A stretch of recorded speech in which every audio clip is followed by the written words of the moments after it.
Okay, welcome back to Español Avanzado 1, Lección 9. This is the final lesson, and really all it is a big, gigantic review of all the most important things that were learned in this level. So I'll take you through a quick walkthrough of the different slides. We start off with a little vocabulary review. These are fill-in-the-blank activities students say out loud, and then you can just click forward to populate the correct answers in here. So we've got a few different activities like that for some of the most important new vocabulary students have learned. We keep going forward with a review of the Pretérito Perfecto. Definitely putting some focus on the past participles. We go through all these different verbs together as a class, and then you have students practice putting those into complete sentences to reinforce the new words and the vocabulary that they're learning here. You can see we're teaching here, and we're actually reminding students of how to do this because we've already taught them how to do this. All of this is a review, so we're just reviewing how to form complete sentences here. And then, of course, we always like to tie it back to real conversation, so you can have students take turns asking each other these questions, or you can go around the room and ask students. At this advanced level, I highly recommend you just let students take this activity over and ask each other the questions here. Next, we're going into the Pluscuamperfecto. So we just take it one step at a time. We review the form, we do some close activities with them, and then you can have them practice these activities together in class.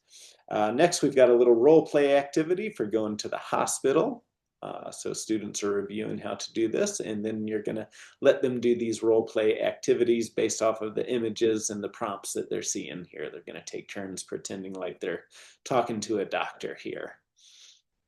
We review the word ya. As you know, this word doesn't translate very well between Spanish and English, so we like to run our students through all the different use cases here for this word and have them practice, give them lots of examples. This is a translation activity, so we just want to make sure that students are fully understanding what they're learning here. Next, we go on to another use of the Spanish language when we're combining deber plus de plus another verb infinitive, so students can practice giving advice to each other. And then we run through a few different activities where they're practicing using this. We've got another conversational activity here, a role play activity to prepare students for going to the pharmacy if they're ever in a Spanish-speaking country. And then we have them act out these different types of situations with each other. We're reviewing the formal commands here now in the usted form of our verbs. So we go through a few different activities, reviewing this with them.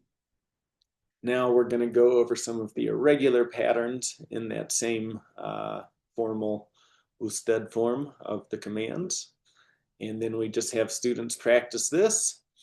And then students can go through this conversational activity with each other.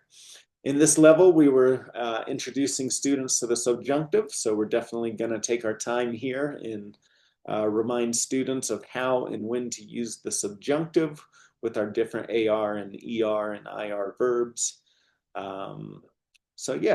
This is just all review of stuff that they've already seen in the lessons. We just have students practice and really take turns doing all this stuff to make sure they get it before the final exam. Here we're just presenting some of the different words, some of the different verbs that require subjunctive in full sentences or when answering questions, and we go through this with them again.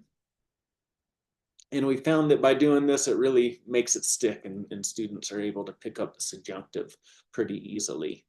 Again, we're just walking students through the different use cases. Now we're on to using subjunctive when showing and expressing emotion. And then that's it. We finish by just telling them, hey, no homework this time, just study. And then the following week, we do the final exam with them.